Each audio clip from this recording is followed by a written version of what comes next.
Saga do Clone, a queda do morcego e até o Spawn. O que tá acontecendo, meu Deus? A gente vai na banca hoje e encontra esse tipo de material, Leandro Conceição. Embarque com a gente na nossa máquina do tempo, no episódio de hoje dos Quadrinhos na Rede, de volta para os 90! Roda a vinheta.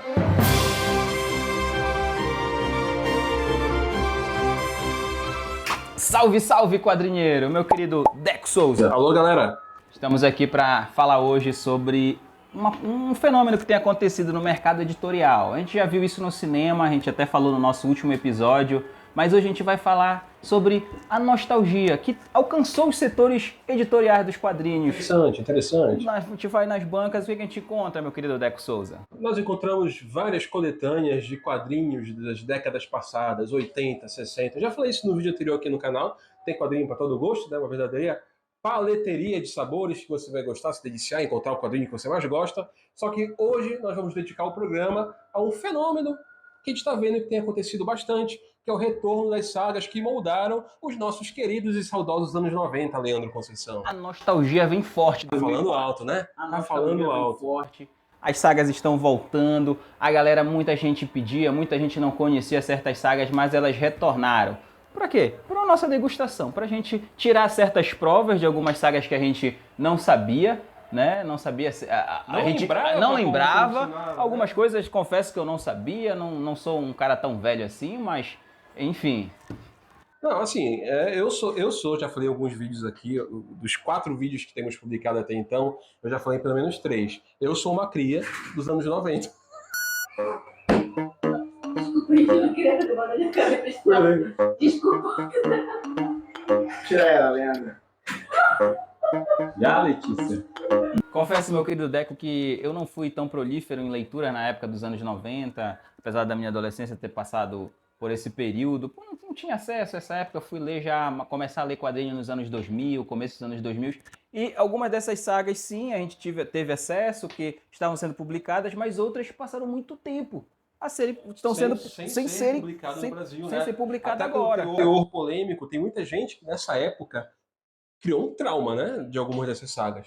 Eu, ao contrário do meu nobre amigo, eu sou cria dos anos 90 e já frequentava bancas. Claro que meu foco principal era as revistinhas da Disney e da Turma da Mônica, mas sempre achava, pô, cara, tinha as animações do Homem-Aranha, dos X-Men passando na TV nessa época. Então, volta e meia, quando tinha um dinheirinho maior, quando o papai me dava uma verbinha maior, eu trazia uma revistinha do Homem-Aranha. Eu achava muito bacana esse material. E, para nossa alegria, para o nosso deleite, né, ou tristeza de alguns, né, tem gosto para tudo, elas estão voltando para as bancas, para aquecer os corações, as estantes de nós colecionadores. Agora, por quê? Por que existe esse fascínio? Né? Nos anos 90 foi uma verdadeira revolução artística em todos os sentidos, todos os níveis da sociedade. Mas por que existe esse fascínio especial para os quadrinhos dessa época? A gente vai ter que entrar um pouco aqui na nossa parte histórica, dar um contexto histórico sobre o que aconteceu. Passar um breve resumo para os nossos queridos telespectadores aí que estão nos vendo. No final dos anos 80, começo dos anos 90, começa a ver na Marvel, isso, lembrando, gente, isso começa a acontecer na Marvel. Aconteceu dos setores, mais a Marvel, por ser o expoente, por ser aonde isso que é o nosso foco de interesse acontecia, começa a haver uma ruptura com o padrão que havia na Marvel. A Marvel, não sei se vocês sabem, mas meu amigo sabe aqui, o nosso editor vai colocar aqui, existia uma cartilha, existia um padrão, né, de fazer o roteiro e fazer os desenhos da Marvel. Esse padrão foi desenvolvido pelo Stan Lee e desenvolvido no termo artístico pelo nosso saudoso Sal Buscema. Abraço, Sal Buscema, onde você estiver. Não, mas falando sério agora, esse movimento de deixar o famoso Marvel Way, era o que tu estava falando, né? O jeito Marvel de fazer quadrinhos, foi algo que foi implementado desde o início da Marvel, tá? O período da Timely Comics, que é o pré-Marvel, não conta. Mas desde que o Stan Lee começou o seu trabalho editorial, eles seguiam uma fórmula. O pessoal fala muito hoje que o MCU segue fórmulas, né? Os filmes da Marvel são todos iguais. Isso é uma herança dessa época dos quadrinhos. Se você pegar as revistas dos anos 60, Homem-Aranha, Quarteto Fantástico, tanto a questão do traço, que era concebido por nomes como Steve Ditko, John Romita, Saul Buscema, Gene Colan, tanto quanto pelos roteiros, eles seguiam um padrão clássico do Marvel Way, que era o quê? O jeito Marvel de fazer quadrinhos. Foi lá nos anos 80 que o Marvel Way ele começa a sofrer um revés. Começa a haver uma ruptura nesse paradigma. O que acontece? Algumas obras são lançadas e a galera ama. A forma de ver o quadrinho começa a ser... Algumas obras elas começam a ter uma abordagem mais adulta dos super-heróis, como a gente vai ter o exponencial disso, Watchmen, e também o Cavaleiro das Trevas. Entre outras, como A Queda de Murdoch, alguns autores como Alan Moore, Frank Miller, dando umas abordagens mais adultas para os personagens. Isso acontece em meados dos anos 80 e é a semente, e vai germinando, germinando, para chegar no final dos anos 80, a Marvel está com uma nova leva de quadrinista, de equipe criativa, tanto no roteiro quanto na arte, uma galera com uma nova ideia, diferente dos figurões, dos medalhões, que a gente era acostumado, que a Marvel era acostumada. E isso vai gerar uma semente que vai desabrochar nos anos 90 com toda a sua força. A grande diferença, eu costumo dividir, né? Eu não, na verdade, os especialistas em quadrinhos costumam dividir a Marvel em 4 segmentos, tá? Tem os anos 60, que são os criadores, os originais, né? Stan Lee, Steve Ditko, os anos 70, que é entre o Steven Egglehart, Gene Colan, anos 80, né? Com o Mark Waid, o pessoal e tudo mais. Só que é nos anos 90, essas obras que o Leandro citou, como Watchmen, Queda de Murdoch, O Cavaleiro das Trevas, né, são as famosas graphic novels que começam a despontar por aí, até um pouco da Piada Mortal, nesse tipo de coisa, que os leitores que cresceram lendo a Marvel clássica, a DC clássica, começam a... Porque assim, esses quadrinhos envelheceram junto com os leitores, por uma questão de maturidade. Até que chegou o ponto que os leitores, lá dos anos 60, lá dos anos 70, começaram a vida adulta, começaram a trabalhar. Então, essa fase da década de 90, que nós estamos abordando hoje, são pessoas que eram fãs de quadrinho. E isso eu acho que era algo inovador na indústria. Por exemplo, Stan Lee não tinha super-heróis para se guiar. Tinha o Superman, tinha um negócio de um folhetim de guerra, mas o próprio Stan Lee, quando começou a escrever, já era um senhor de uma certa idade, né? Já era um coroa. Exatamente. Então, qual é o grande diferencial? Esses criadores que estão permeando esses quadrinhos aqui, a Saga do Clone, o Spawn, eles eram grandes fãs dessa geração clássica da Marvel. Então, pela primeira vez, você tinha na indústria fã fazendo história para fã.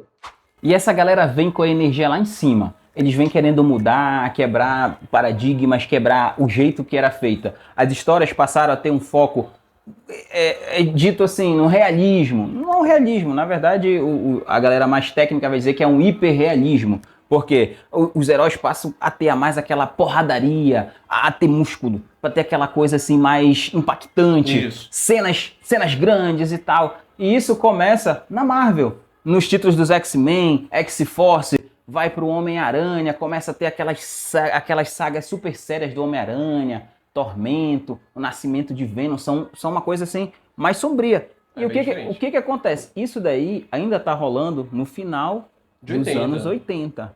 Mas por que isso vai ser a semente para os anos 90? Porque isso começa a dar lucro, isso começa a dar muita grana, isso começa a atrair uma nova galera, uma galera mais jovem, que já via, cara, olha só, cara, que adulto, que louco isso, olha o Homem-Aranha tá fazendo isso, olha as edições dos X-Men, eles são fortes. Eu tenho uma certa lembrança disso.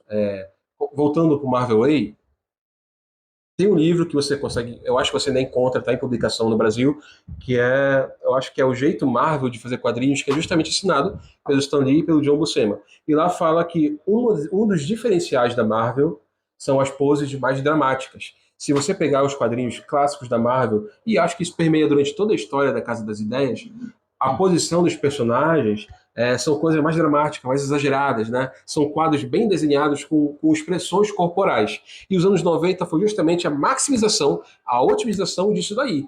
Como eu estava falando, eu tenho lembranças de ir na banca, como eu falei agora há pouco, eu era grande leitor de Maurício de Souza, de Tio Patinhas, e tu vê esses quadrinhos da Marvel dos anos 90 com capa de acetato, por exemplo, A Morte do Superman, quando foi lançado por aqui, a editora Abril deu todo um tratamento especial para a capa. Então você vê esses desenhos de pessoas fortes, com músculos, cara de raiva, e assim, né? Verdade seja dita, mulheres extremamente sexualizadas nas capas de quadrinhos, isso realmente chamava atenção. Né? Então isso era o que marcava e a gente entende por que existia essa sedução que movia, né, esse desejo pela compra. Assim, quem já colecionava quadrinho há quê? Uns 5 anos, que acompanhava alguns arcos, né, dos X-Men, do Homem-Aranha, foi uma revolução, foi uma coisa de doido. E assim, diferente de hoje, que o que dita a regra é o que acontece nos quadrinhos, a Marvel sempre foi antenada com as coisas que aconteciam fora dos quadrinhos. Nos anos 70, por exemplo, houve uma explosão de filmes de Kung Fu. A Marvel não perdeu tempo e criou as histórias do mestre do Kung Fu. Então, esse espelho, esse reflexo se repetiu nos anos 90. Nos anos 90, rostos como Stallone, Arnold Schwarzenegger eram muito vistos nos cinemas. Os principais filmes dessa época eram filmes de ações, esses filmes de brucutu.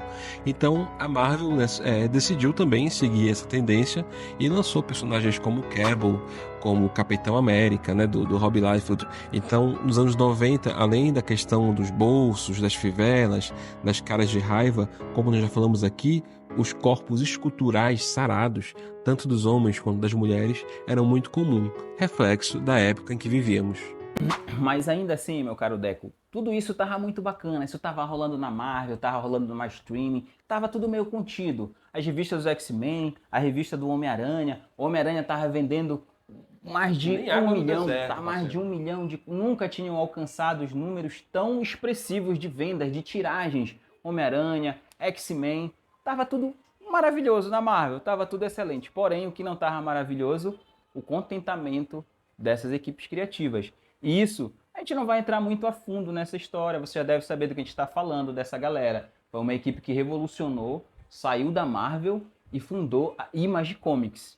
Isso aconteceu enquanto eles estavam na Marvel. Eles eram o motor da Marvel naquele momento. Eram verdadeiros estrelas de rock, né? Eles se tornaram extremamente... Superstars, Isso deu um certo poder para eles. No entanto, eles não conseguiam ter acesso a esse lucro que a empresa estava tendo. E eles acabaram vendo o histórico que a Marvel tem, com os Políticas clássicos, de copyright. políticas de tudo mais. copyright. A propriedade intelectual era da Marvel. Então não importa se você fazia muito dinheiro, vendia 1 milhão de cópias com Homem-Aranha, os X-Men do Jim Lee, que eu acho que até hoje é a revista mais vendida, se tu não vai ver nem 10% desse lucro, enquanto artista.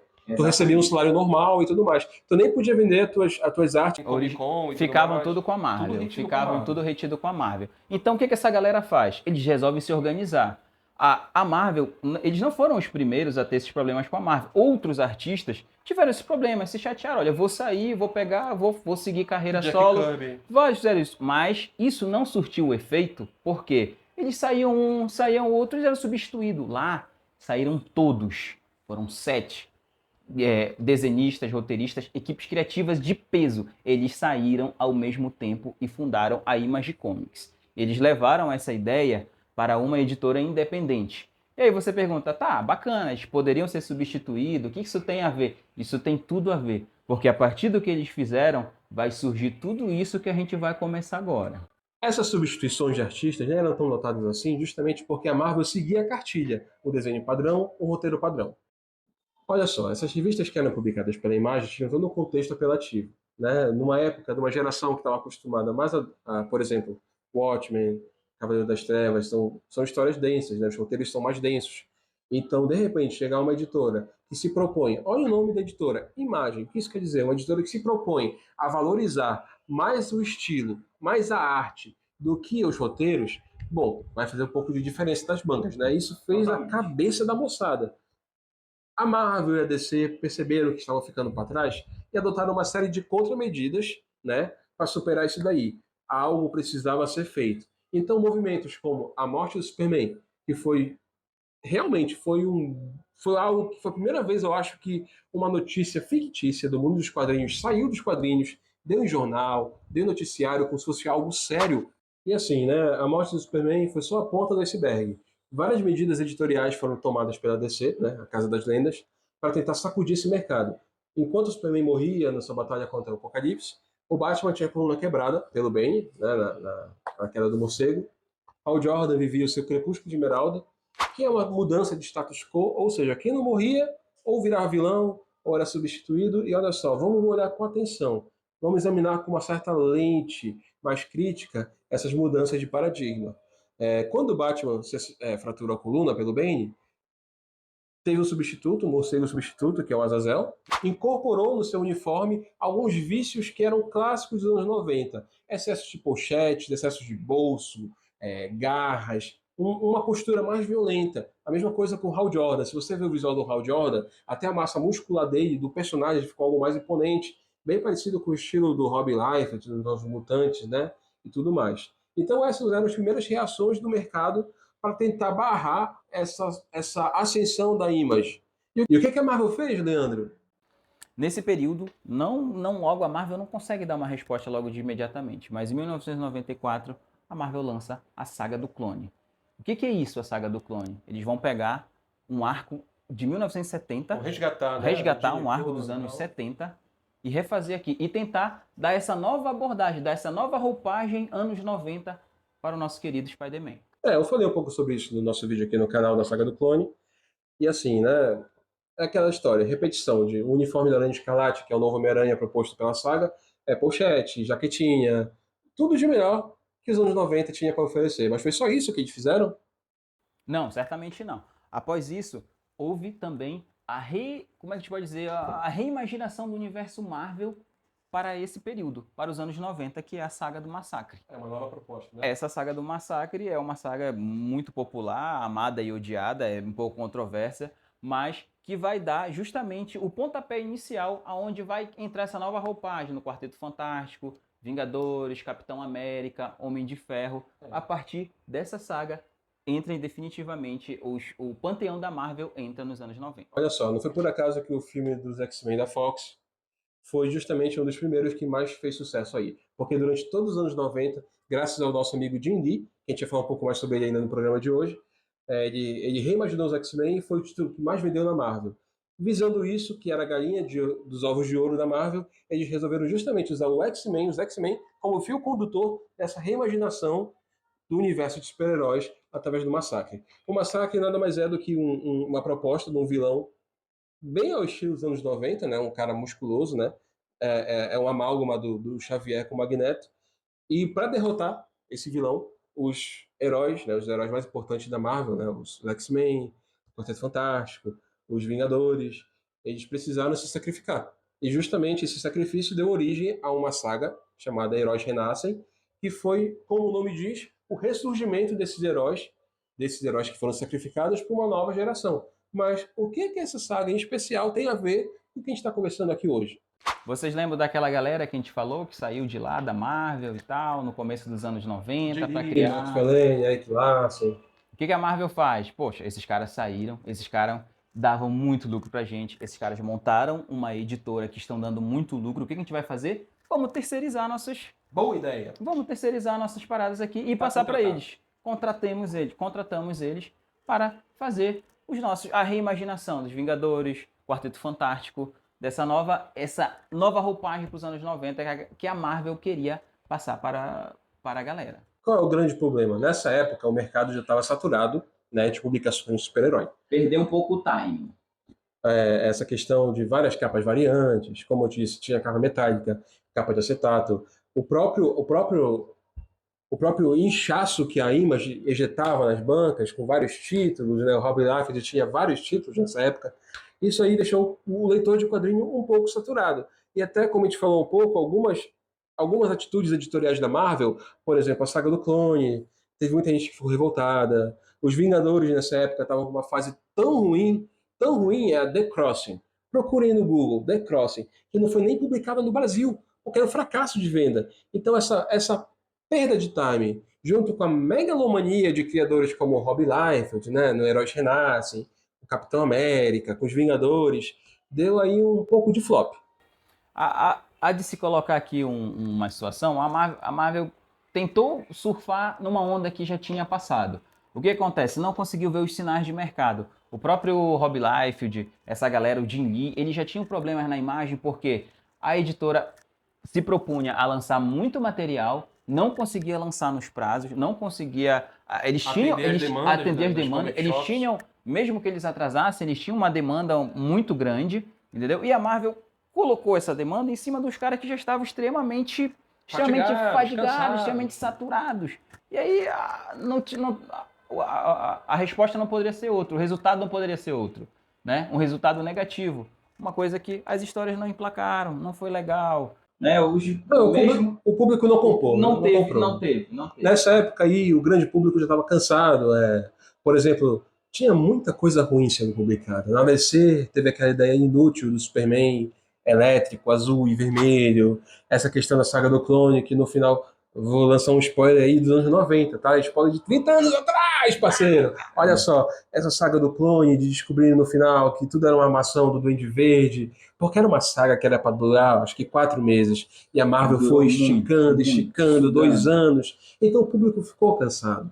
Então acho que essa, como a gente falou, acho não, né? A gente falou agora aqui no programa, essa medida de chamar esse pessoal para fazer esses quadrinhos terceirizados para Marvel foi um pouco tarde. Se fosse um pouquinho antes, talvez eles conseguissem. E o que isso aconteceu a Marvel nos anos 90 quase bate nas portas da falência, né? A Marvel ia falir com tudo isso. E esse prejuízo que a Marvel tomou com essa iniciativa de querer terceirizar, só a título de esclarecimento, eles tinham feito um contrato de fazer 12 edições. E acabou que a resposta foi tão negativa que eles fizeram apenas 4 edições. A Marvel pegou de volta. Não, foi muito ruim. A Marvel entrou em concordata.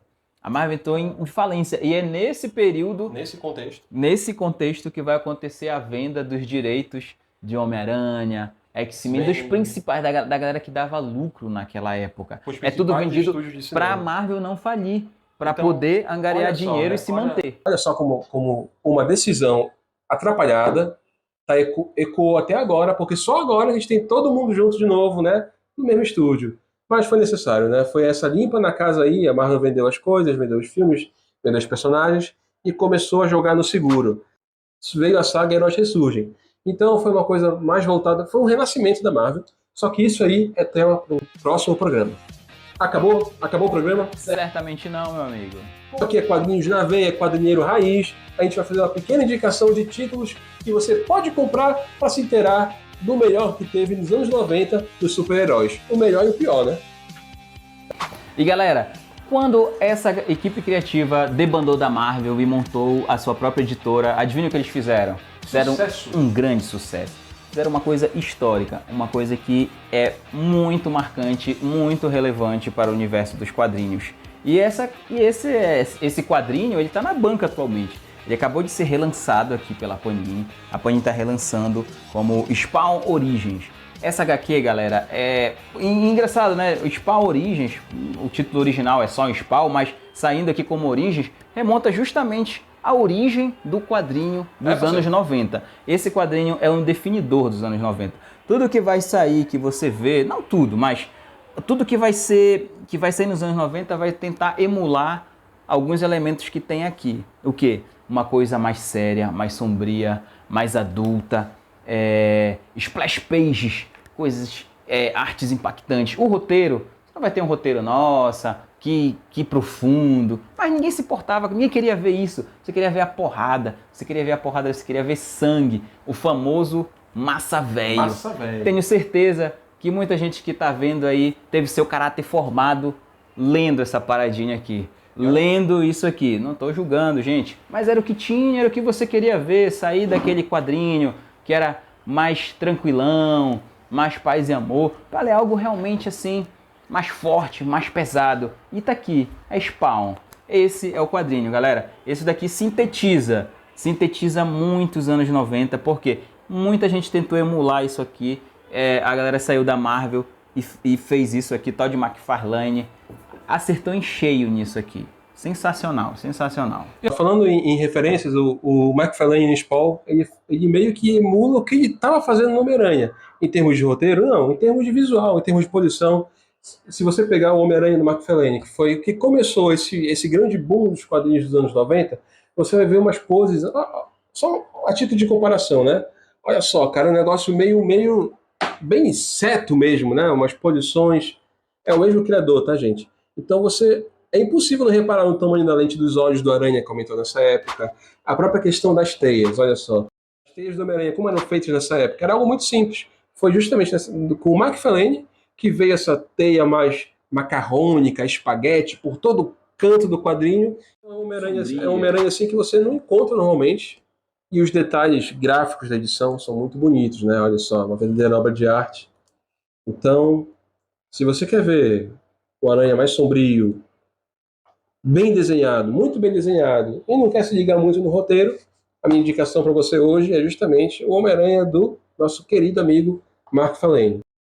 Galera, e nem só de quadrinho de porradaria viveu os anos 90. Houve quadrinhos clássicos, quadrinhos que se tornaram clássicos e saíram nos anos 90. E um que em especial que eu gostaria de indicar para vocês é esse aqui, O Reino do Amanhã. Esse quadrinho nada mais é que a crítica que a resposta que o nosso querido Mark Waid deu a tudo isso que a gente está falando. A essa fase que teve de porradaria, de massa velho, de tudo isso. O Reino do Amanhã, ele vem justamente para resgatar, para fazer uma crítica, para analisar, olha galera, pô, é sério, vocês só estão focados na porradaria, vocês não querem saber do roteiro, não querem saber das histórias. A história, isso daqui sintetiza todo esse espírito, toda essa crítica, tenta resgatar, a voltar aquele espírito de esperança, aquele espírito heróico que a gente era acostumado antes dos anos 90. Não que isso se perdeu, mas nesse período aqui estava meio numa fase assim, meio em dúvida. Mas essa HQ vem e se consolida. É um clássico, tanto que isso daqui nunca sai de catálogo. E hoje em dia tá saindo em formatinho, galera. A galera tá lançando em DC Pocket para vocês verem a importância disso. Isso é extremamente importante. Para vocês entenderem, é um contraste com tudo isso que a gente está falando aqui. Mas fica a dica aí para você. Você acha não sei se vai vir nas bancas, mas na Amazon, no site da Panini, você consegue encontrar essa obra num formato bem mais acessível do que esse aqui, galera. Meu amigo Leandro, chegamos ao fim de mais um programa. E obrigado a você que está acompanhando. Deixe seu joinha, seu like. E não se esqueça de mostrar para os seus amigos que gostam dos anos 90, esse episódio feito com muito carinho para você. Galera, curtam, compartilham, se inscrevam no nosso canal. Gente, isso ajuda demais isso aqui. Muito obrigado, gente. Tudo de bom. Tchau.